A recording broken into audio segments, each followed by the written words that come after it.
the journey is about the people that we meet, the communities, the people impacted by the ordinary people doing extraordinary things. That is who this journey is about. It's interesting that you asked me what kind of people that I want to meet, because people ask me often, are you looking for the sung hero or the unsung hero? And this is really the unsung hero. This is someone who would not consider themselves necessarily a hero, but is somebody who helped another person. As I've said it before, they take an idea, they see a problem, and they take that idea off of the couch and they put it into the community. Whether it be a neighbor helping a neighbor, whether it be the person who finds a neighborhood of shut-ins and makes sure that they get visitations and meals, whether it be someone who had a personal tragedy and in response to that personal tragedy took an idea and put it so far that it's become a law, and everything in between.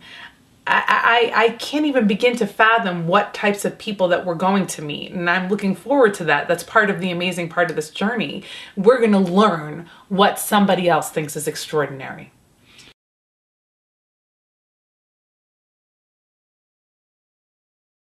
I think when people are sick and tired of the bad news, when they've just had their fill of it, this is an opportunity to take a vacation from all of that bad news. The 50 and 52 journey will be the antidote to bad news, if you will. It will be an opportunity to get online and get inspired and get excited. And remember that we as Americans, working together in our own communities, move our country forward.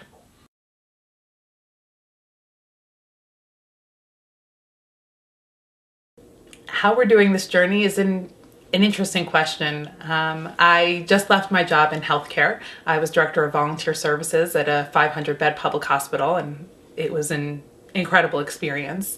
But when the concept came about of the journey, and when I realized that this is something that is important not only to me, but to every American, I decided to make some personal sacrifices. I left my job. I started filing for a 501c3. We're a nonprofit organization, and we started raising money. And of course, the day that we announced was the day that the markets collapsed and everybody's portfolio started going downhill, and not a great time for fundraising.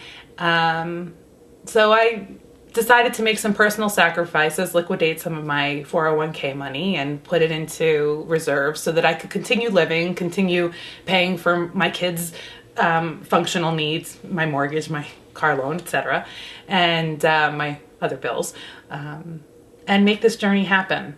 I believe it is that important, and I hope that as we go along, we'll get grassroots donations from people who get excited and who want to be part of the journey, $10, $5, $1, whatever the case may be, so that we can continue bringing these stories. But yes, I am not independently wealthy. I don't have parents who can support me or grandparents who can support me. I'm doing this on my own with the help of some of our fabulous donors up to this point, and hopefully with the help of others as they come along and realize that this is important to them as well. So there are three really key major components.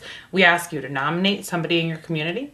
We ask you to think about how you would solve your community problems, and there is an opportunity, should you be so able, to donate as well to help us keep this journey going.